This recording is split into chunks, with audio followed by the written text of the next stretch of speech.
Stage, and it's really like driving on ice out there this morning, but we'll see how it goes. I think the policy this morning would be to drive easy and have a look at the stage. Here we go. Down number 2. It's going to be very slippy this morning, as I said yesterday evening. That stage we're going to be slippy if it's wet, but you know, it's going to be the same for everybody really. And yes, it's a round of the championship, and it's as important as any. This event should suit me much more than Killarney will. I like this sprint type event, and for once everybody's probably on an equal footing here. Andrew Nesbitt in the Cuisine de France Subaru is eventually credited with the fastest opening run after a timekeeping misunderstanding is sorted out.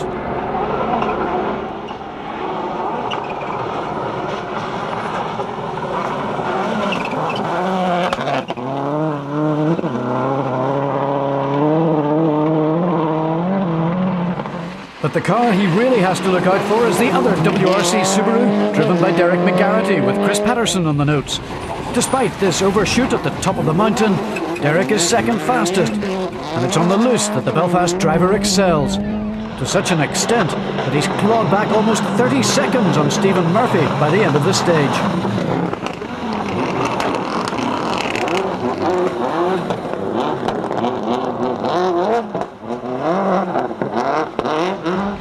Ian Greer is much happier with his Celica this weekend than he was in Killarney. Ian's style on the loose in the Taranto de Paul GT4 is a lot smoother than Austin's. Or maybe it's just that his tyre guess has been better. The Tarmac champion records third fastest time. Fast right, slowing. Repeat, fast right, slowing, dry, 80, K left, don't cut.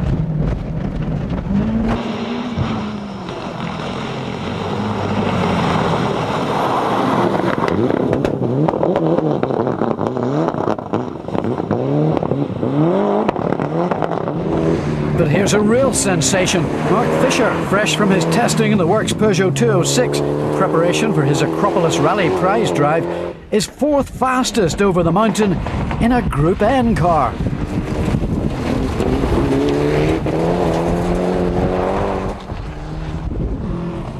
Mark Crowe has dragged himself off the golf course to sit with the 1984 World Rally champion Stig Blomqvist, and this has to be the equivalent to an eagle at every hole.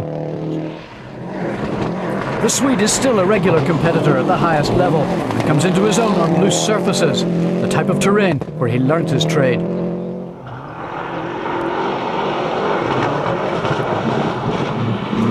This is pure magic. Watch the tail lights. He's dancing on the pedals, left foot braking to steady the car.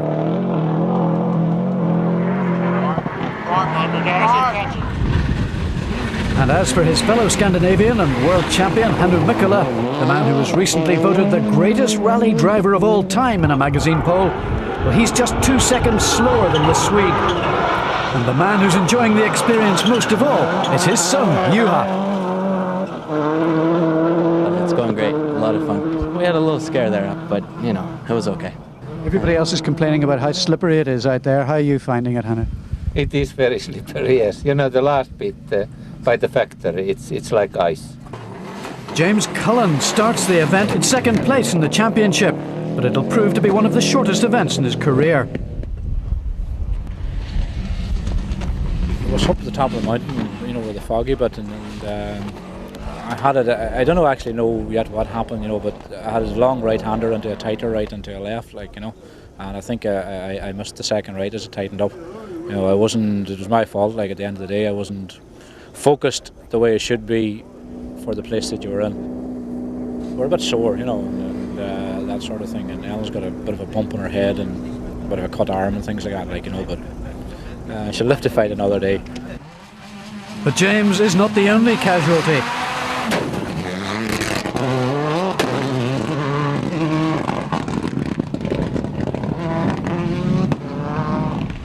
Frank Marr will also roll his WRC Escort on top of the mountain, just yards from here. But he won't be out of the event. The third disappointment for the Fermanagh fans is when their local hero, Niall McShay, fails to appear at the end of the stage in the Citroën Saxo kit car. The mountain and the fog have taken their third victim.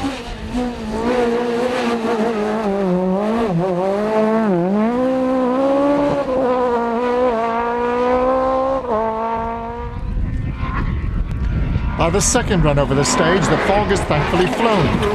And with no overshoots this time, the Car Extreme Subaru shoots to the top of the charts to lead the rally by 7 seconds.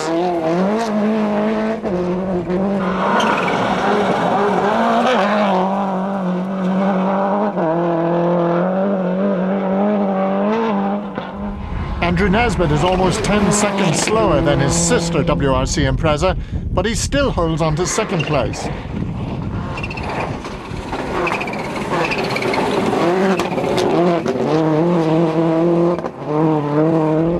Austin McHale and James O'Brien are sailing through the wind in third place in their Toyota.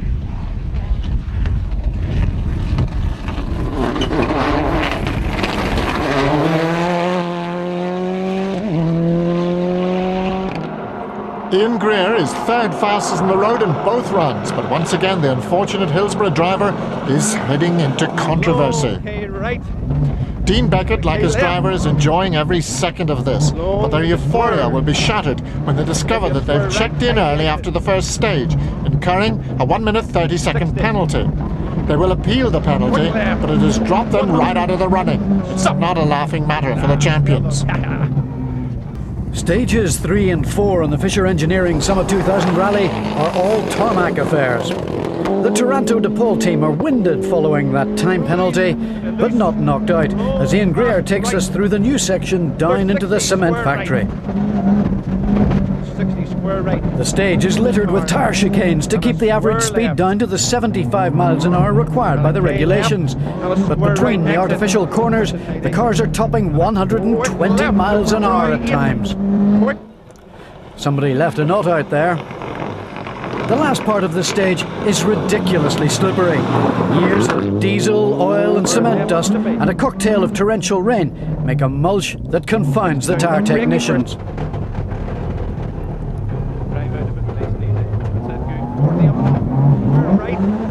300 horsepower is not much use here, but four-wheel drive is essential.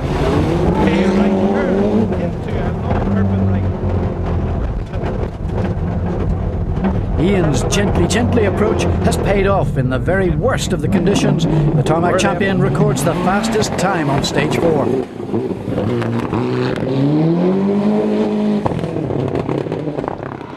It's been almost a perfect day for Derek McGarrity to date. Fastest on 2 stages and second fastest on the other 2. But as with Ian Greer after stage 1, his universe is about to cave in when the Impreza is found to be 13 kilos underweight after this stage.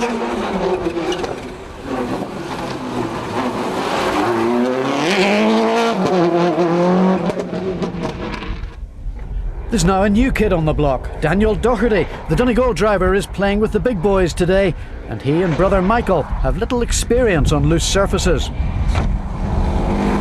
The Keystone Lintel car is the talk of the moorland. The Dohertys have climbed to second, and what's more, they have a 6-second advantage over the Nesbitt car. It could have been even more.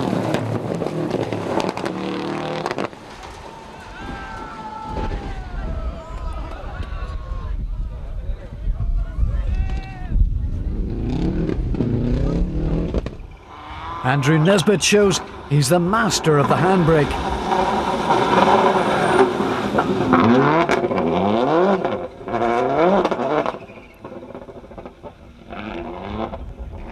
The McHale Toyota Corolla seems nervous as once again the rains come as they cross the mountains.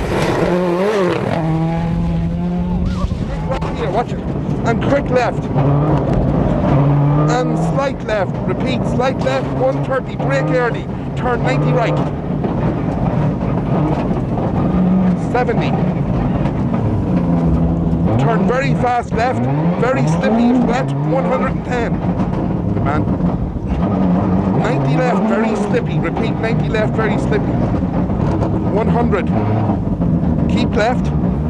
Top of crest, turn fast right, no cut. Repeat, turn fast right, no cut. 130. Quick right, 50. Slippy, turn hairpin right, no cut. 50 from here. Turn hairpin right, no cut. 60. Turn very fast left. Yeah, with a problem on the last stage there, we used a soft, slick cuts with cuts in it, but what we really needed was a wet or a good intermediate tyre. But we've changed around now. We're going to go back out on this because the last half of the stage was very slippy. So like you mean, it's a lottery really. Mark Fisher is still fifth, but he has bigger things on his mind. I was testing the 206 World Rally car in France all week, and probably spending all week in the car hasn't done me any harm for today at all. So no, it's very good. From a driver who's starting his rallying career to Trevor Cathers, who's come out of retirement to challenge Fisher, the man who's inherited his former co-driver Gordon Noble. Brendan Kelly, dramatic as ever, lies third amongst the strong Group N contingent.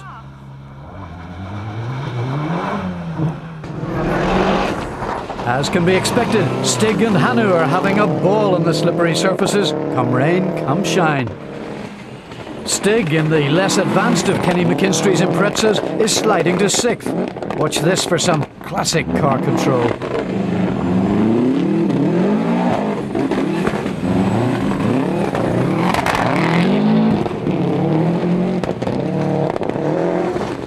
Hannu equally has never lost the magic, but he's lost some penalties and dropped to eighth.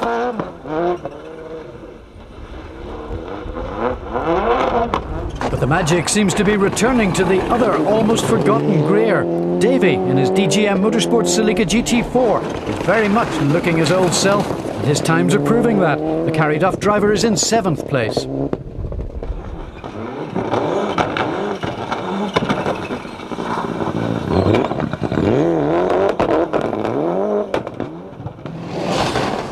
Stephen Murphy hasn't looked at home on the loose surfaces, but the Carlow driver, who was third in Killarney, is hanging in there in the Profast Subaru for some useful tarmac points. And Corkman Frank O'Mahony, who's also in an ex-Fisher Impreza, like many, finds the factory section particularly difficult.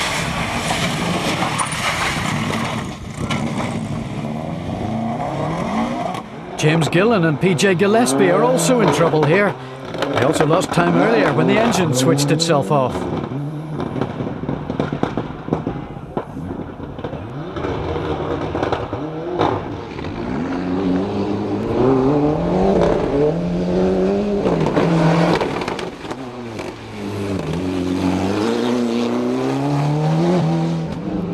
Dunn is having another fine run in the Subaru Legacy as he heads towards a top Tarmac Championship place.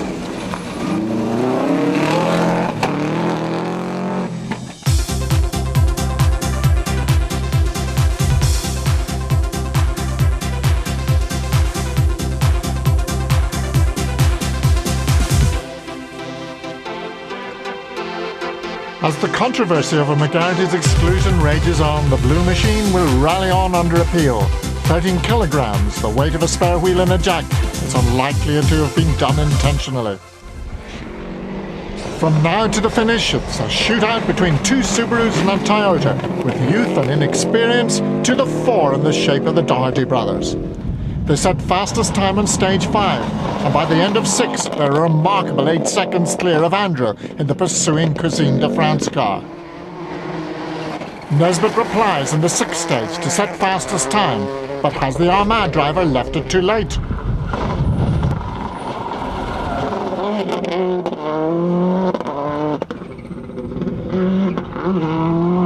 Austin McHale has slipped behind the Subaru, but less than 2 seconds separate them. The pressure is on like never before for the Carndonagh pair.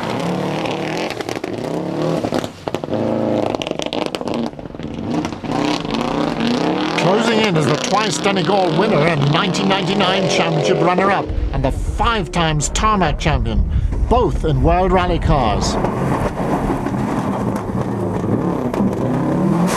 After 6 stages, they're 8 seconds clear, but after 7, it's down to 3. 3 seconds between them and the biggest win of their lives.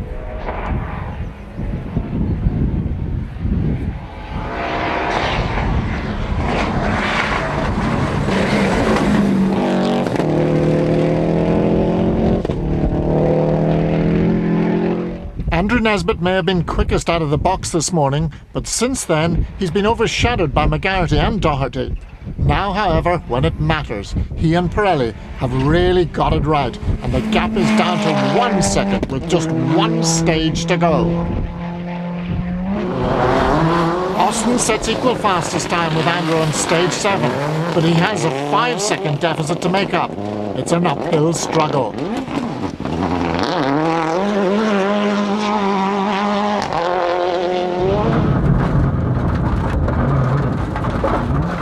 Six and a half miles still to go and everything to play for.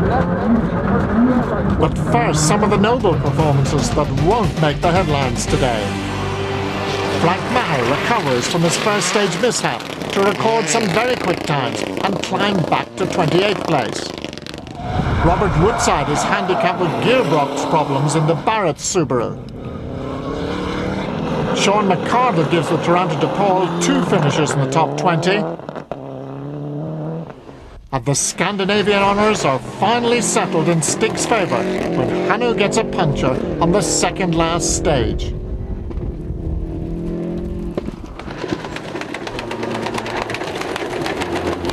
The Great Finn and his son finish in 10th place.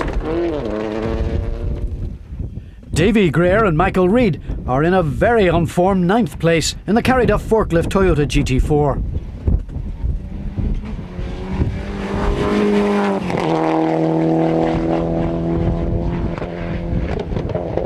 But Ian Greer and Dean Beckett are a very disappointed 8th. Without that penalty, it could have been 4th. For the second time on the Toshiba Trail, Hugh Dunn and Greg Shinners come home again in glory. 7th is their reward. Stephen Murphy and Michael Morrissey take 6th and the lead in the Tarmac Championship. Now there's a bonus.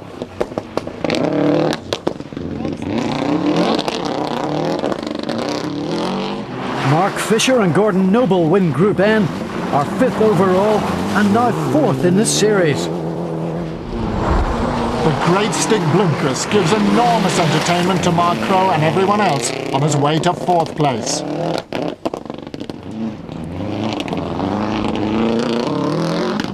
And Daniel and Michael Doherty, well, the World Rally cars just proved to be a little too quick on the last stage and they have to settle for 3rd. But what a run they gave them.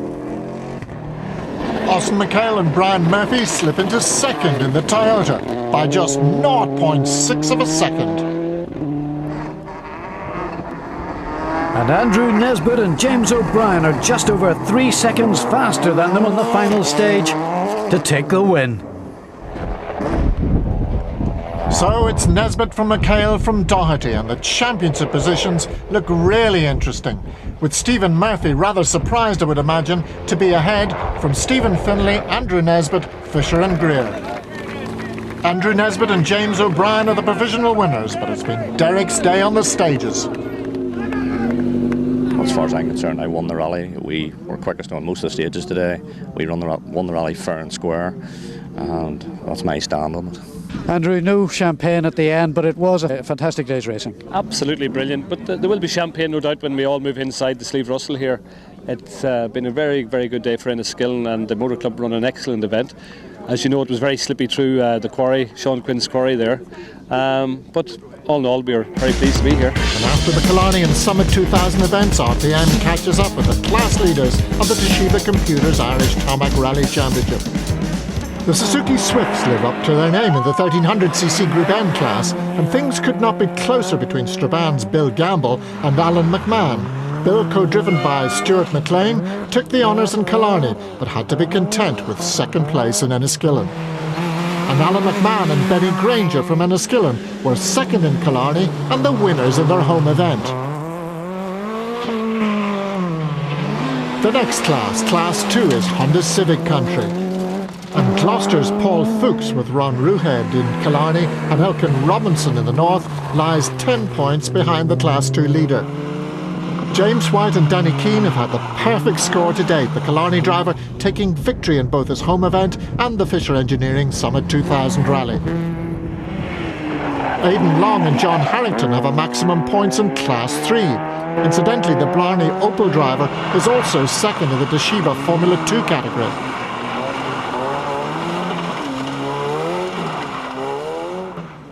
In the large Group N class, Brendan Kelly and Sean Harris were in third place on round 2, and it leaves them in sixth place in Class 4. The former Irish and British Group N champion, Trevor Cathers, with Gary Lyons on the notes, took the runner-up spot on Slieve Rusheen.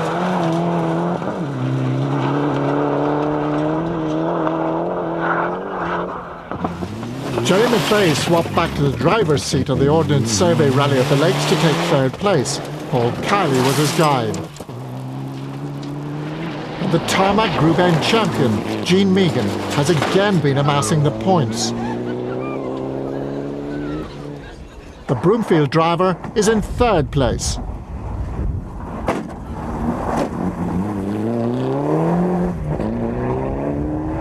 It's Mitsubishi all the way, with Nigel Hicklin and Sam McMullen in the Eurocables Evo 5 taking third in Killarney and fourth on the mountain to end up in second place in the series.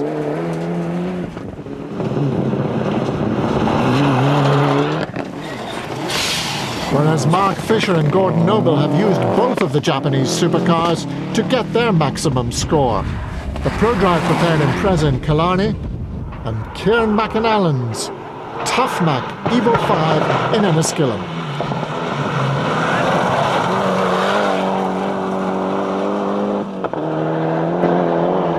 Moving on to Group A, and Tullamore's Keith Colton with Mark Kane in the passenger seat leads Class 5 in his Ford car.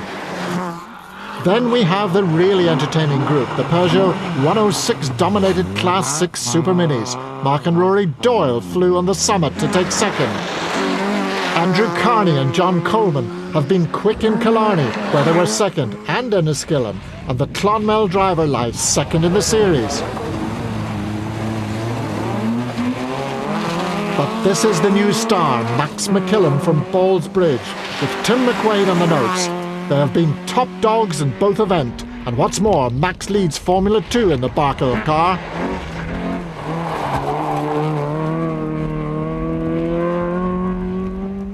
The former Formula 2 champions, Sean Keenan and Michael O'Riordan, are in third place in Class 7, but the Galway driver had a non-finish in Enniskillen.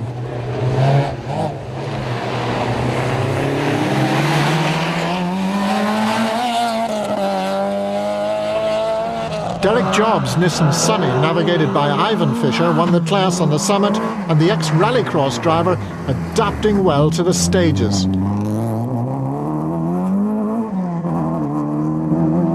And the class leaders, Barry Coleman and Cavan Sinnott, in their Escort Maxi. Cavan getting quite a fright here when a side light flies off the car in front, catching Cavan's windscreen right in front of his nose.